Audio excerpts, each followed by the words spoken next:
हमें अपनी माता पिता की सेवा करना चाहिए। हमें अपने माता पिता का दिल कभी भी नहीं दुखाना चाहिए, क्योंकि आदमी बच्चे की शादी होती है, जब बच्चा 20-25 साल का हो जाता है तब उसकी शादी होती है।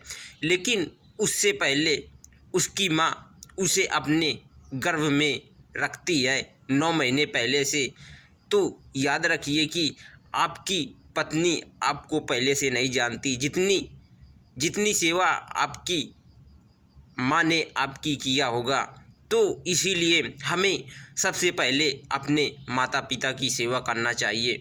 और सबसे आपके सबसे ज़्यादा भगवान हैं तो आपके माता पिता हैं। पहले माता पिता का धन्यवाद कीजिए और सेवा कीजिए, इसके बाद अन्य लोगों की सेवा कीजिए, क्योंकि माता पिता ही हमारे प्रथम गुरु हैं, प्रथम भगवान हैं। इसीलिए हमें सबसे पहले अपने माता पिता का पेट भरना चाहिए और उनकी सेवा करना चाहिए और उनका हर एक कहना मानना चाहिए, उनकी मन का कार्य करना चाहिए, क्योंकि माता पिता ही हमारे साथ रहते हैं और वही उन्हीं की वजह से हम आज इस धरती पर हैं। अगर वो हमें जन्म नहीं देती तो हम इस दुनिया में कैसे आते। एक बार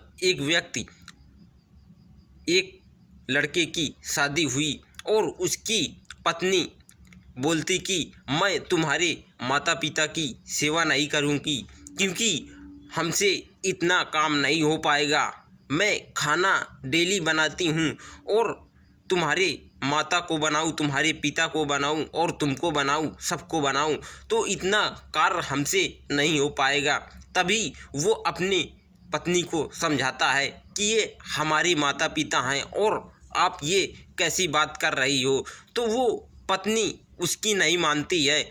तभी वो व्यक्ति अपने पिता को लेकर के गया अनाथ आश्रम में और कहने लगा कि पिताजी मेरी आप बात मानिए, आपकी बहू नहीं मान रही है, आप अब यहीं पर प्रेम से रहिए, क्या आपको किसी चीज़ की दिक्कत है। तो उसका पिता बोलता है कि बेटा मुझे किसी चीज़ की दिक्कत नहीं है, मैं जैसे वहाँ रहता था घर में वैसे ही यहाँ रहूँगा।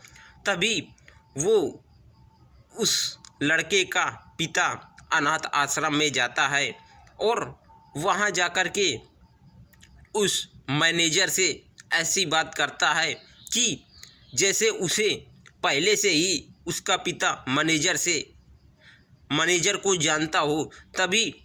तभी वो उसका लड़का बाहर कार में बैठ कर के देख रहा है कि हमारे पिता इनसे बहुत अच्छी तरह से बातचीत करते हैं, जैसे ये एक दूसरे को बहुत पहले से ही जानते थे। तभी उनके पिता अपना बैग लेकर के अनाथ आश्रम में अंदर गए। तभी वो लड़का आया कार से उतर करके और उस मैनेजर साहब से बोला कि मैनेजर साहब ये हमारे पिताजी हैं और ये हमारे पिताजी क्या आपको पहले से ही जानते थे, क्योंकि आप इतने अच्छी तरह से बातचीत कर रहे थे। तो वो मैनेजर साहब बोलते हैं कि बेटा जब कुछ दिन पहले ये आपके पिता हमारे पास आए थे और ये हमसे हमारे आश्रम में डेली आते थे और हमसे कहते थे कि बेटा अगर कोई बच्चा हो तो हमें बच्चा दे दीजिए, क्योंकि हमारे कोई संतान नहीं है। आप हमें कोई संतान दे दोगे तो आपकी भगवान की कृपा होगी, आपका हम एहसान कभी भी ज़िंदगी भर नहीं भूलेंगे। तो हमने एक बच्चा इनको दिया था, तभी से हम एक दूसरे को जानने लगे थे। तभी वो लड़का सोचता है कि क्या हमारे पिता हमें अनाथ आश्रम से ले गए थे। तभी वो लड़का अपने पिताजी को अपने साथ में लिवाता है और कहता है कि पिताजी आपने कभी हमसे ये नहीं बताया कि आपने हमें गोद लिया था।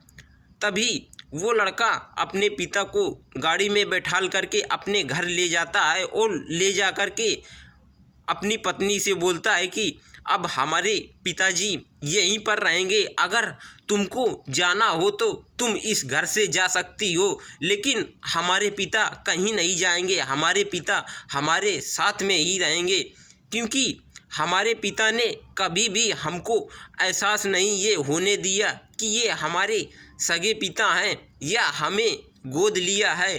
तभी उसकी पत्नी सोचती है कि ये तो हमने जैसा किया था उसका उल्टा ही हो गया, तो इसीलिए हमें अपने माता पिता का एहसान कभी भी नहीं भूलना चाहिए। ज़िंदगी में कभी भी अपने माँ बाप का दिल हमें कभी भी नहीं दुखाना चाहिए, क्योंकि माता पिता ही हमारे लिए अच्छा सोचते हैं और वो हमें कार्य करते हैं वो हमारा कार्य अच्छे के लिए ही करते हैं। हमारे माता पिता हमें ज़िंदगी